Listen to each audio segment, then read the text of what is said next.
coat neck, stood by the old Brookville Police Department. Never wavered. Always firmly in support of what I term our police department. Personally, I would never put the security of my community at risk for a couple $100.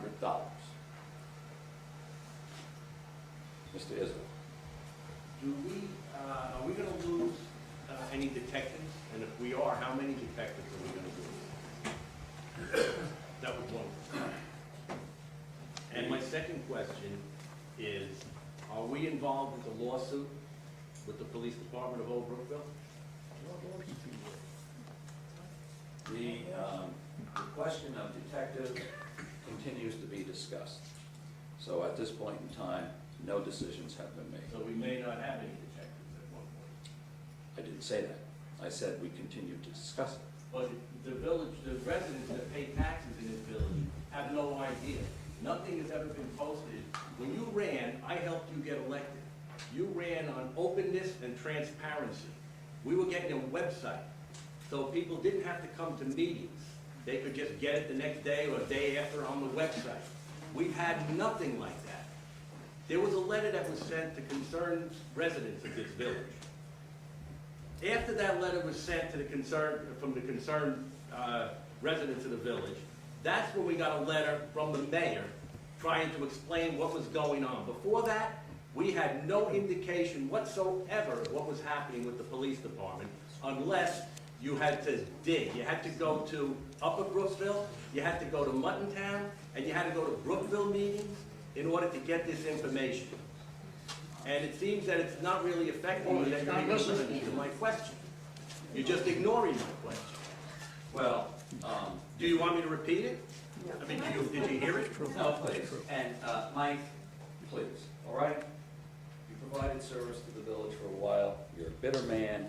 Please. I am not a bitter man. I'm having a conversation and you're speaking to Mr. Chase while I'm addressing you. Because you're campaigning. I'm not campaigning. The mayor is campaigning with the letter that he sent out. Excuse me? Mike, You guys can say whatever. virtually was erroneous. 97% was erroneous.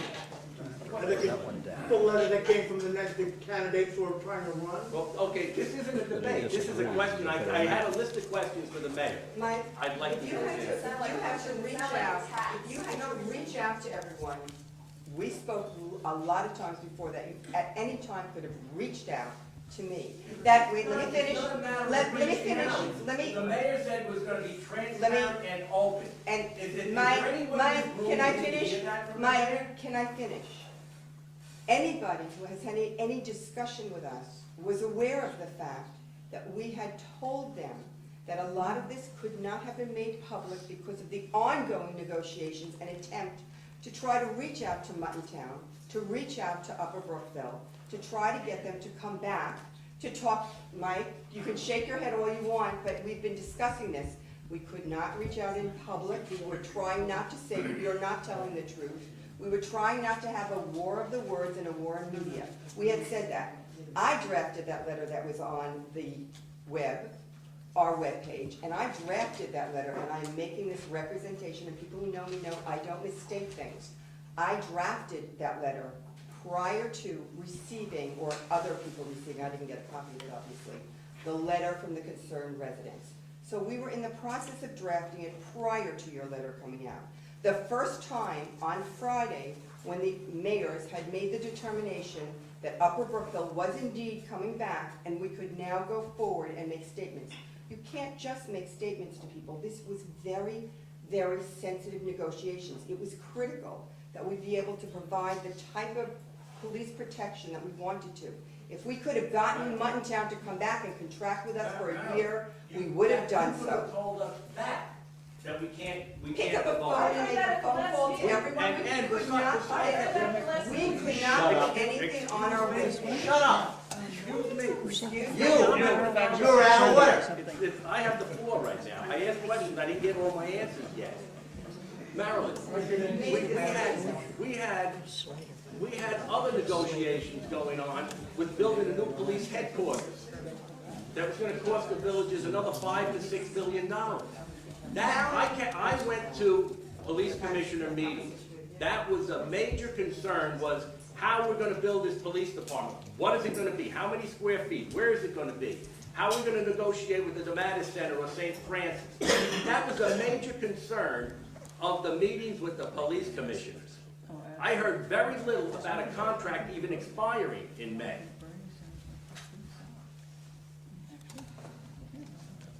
As a member of the Board of Zoning Appeals, or prior member, you were aware of a lot of the things that were going on with regard to that. You're also aware of that, you're also I was not aware. aware because it never Yes. came before the board. And The only way for a I was reason. aware was because I came to all of the police commissioner meetings for 7 months. And I came to all of the trustees meetings.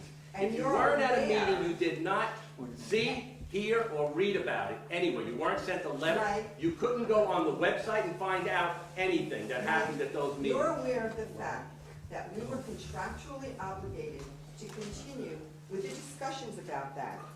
You're aware of the fact, because these things are discussed at all of the Board of Trustees meetings, because we give reports. You're aware of the fact that 2 years ago, when we first took office, the very first meeting of the Board of Police Commissioners, our commissioner walked in and said, you know what, maybe we don't want to go forward with this police department where it is, and that we were basically told by all the other commissioners we needed to, and we have a contractual obligation to have done that.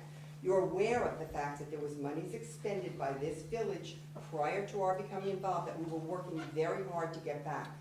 You're aware of a lot of things that had been going The only on. thing that you said that I'm not aware of. Let me take it a step further, let No, wait. me, Not going to build that police let me take it a step, let me But take it a that's step not what further. was, and you're aware of what we were trying to accomplish for the residents with regard to the Dematis and trying to get a list of what was going on there. There was a lot of work that we were doing with I don't regard to think all it's of too that. hard to get a list of what's Now, going on there. Yeah. let me take it a step further, just because you You had know made, all of this. you had made a comment about the contract negotiations. One of the things that I'm sure you're aware of, if you're not, if we went ahead with the new police station, at that point in time, the contract would automatically be extended or continued, whatever would be the correct language, for 20 years. Absolutely. So the reason why you didn't hear anything about renegotiation and contracts is because the expectations were that we were moving forward. In addition, you wanted to know why nothing was said. I actually have a letter that's written that was gonna be mailed out to all the residents, because if we were able to move forward, I was holding a meeting, and I'm pleased to show it to you at another time or later. I was gonna hold a meeting for the residents, for anyone that had any questions about the new police station, and outlining exactly what was happening and why. But this is So, all after the fact. it's not, actually, it's not after the fact. This letter was written and was gonna be mailed out before, it's not, so. But you don't have the floor, you're out of order. He's raising his hand. Oh, now he is. Mr. Marks? Yes, I have a question. Now that Mutton Town is no longer affiliated with the Old Brookville Police, As of June 1st. as of June 1st, going forward, how is that going to affect the funding of the pensions for the police department? Well, right now, I believe that we're reserved to the vested liability about 70%, Harvey. And that means that at May 31st, this police, the CPA firm that we're going to retain is going to calculate the ending liabilities that Muttontown will be responsible for. And so they'll be responsible for their share going forward, relating to the people that are on the force at that point in time. And the other 6 villages will be responsible for their share. So I will say that the reserve to the amount of the liability is quite healthy. Many of the police departments on Long Island have little or no reserve. We're at 70%. It's one of the most conservative figures that I have seen. And I've talked to our CPA about that, Mr. London. So in essence, if you put Muttontown back in, it would be fully funded? No. In other words, if the liability is 10 million, okay, and if our reserve is 7 million, okay, when they leave, they'll be responsible for 25% of the unfunded 3 million. That's what I'm saying. And we'll be responsible for the 75%. And what if they decide they're not going to pay it? What are we gonna do?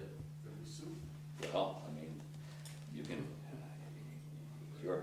your opinion is similar to mine. I mean, we would take the appropriate action, of course. Sir? Mayor Ryba, I'm Dan Sirota, a resident of Brookville, and Deputy Mayor of Brookville, also a trustee and police commissioner on the board. Everything that the mayor and your trustees have said is the truth. Sometimes you get disinformation. We're having our trustees meeting tomorrow night, and people are very frustrated and they get angry. The anger is misplaced. I sat at this board for our March commissioner meeting. I've been doing it for 3 years. I've only missed one meeting. We voted on a budget. The commissioner from Muttontown, a gentleman, I know him, broken bread with the gentleman. He gave no inkling of what was coming up. We left that meeting. To answer another question, I don't know who said it, about going forward and where we stand. I forgot the question that he mentioned, but I'll get back to that. But we have given hours of our time. As you know, we don't get paid. Saturdays, Sundays. I have the mayor's number, I have Matt's number, I have Marilyn's number, cell phone numbers, office numbers. All the other mayors get along fabulously, all the other commissioners get along very well. We've been working so hard, and the anger, someone said, well, why did Muttontown leave? We don't know why they left. You hear stories. They don't have the money. They went through their reserve. She wants more control. We don't know. Matt's made many attempts to speak to the woman, has not gotten back. That's very true, and there are always back channels to use, which I can't go into out loud, but she never responded. And the misplaced anger should not be with your board, it should be with Muttontown. We're doing the best we can do. We're given a very bad set of cards, and all of a sudden, she pulls out in March, and we were going to vote on the budget. No, I know I was going to say it before. And then we were going to talk about the Seven Village Agreement in our next meeting, which of course didn't happen because we had this terrible catastrophe. Is that a call for a vigilante squad, against Muttontown? I thought you were gonna ask questions. I didn't realize that you were gonna make a statement. What are you doing right now? Yeah. Please. I'm just asking if they're calling for a vigilante. It sounded like a vigilante call. Right? I mean, that's what it sounded like to me. Sorry, please. Just clarity, that's all. Just asking clarity. And all I can suggest is that everyone, all of you trustees, are working very hard to get through this difficult situation, and we're really doing the best that we can do. Thank you. Thank you. Man. May I just go forward a year with Upper Brookville, who wavered and has decided to stay with the consortium. Right. If they opt in a year to leave, is the property on which the police department stands in Upper Brookville their property? Correct. Yes. So what will happen then if they opt, I'm just thinking ahead, if they opt to leave after a year, are they gonna take their building with them? Oh, I couldn't speculate. Don't we have to think about that? Well, It's worrisome. I mean, you have to consider all possibilities, and that's certainly an interesting observation, but we've been in the building for 62 years. I know. We thought it was gonna be So forever. that's We thought it was gonna be forever. Yes, sir. What about the property in the Matea Center? Is that finished, or is that ongoing, or what? There is no further discussion or activities surrounding the building of the police headquarters. In other words, it's a dead issue.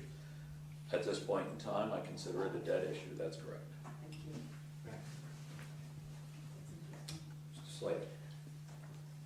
Supposedly, with Muttontown pulling out, the amount of money they were obligated to cover the expenses was about 3.1 million under the new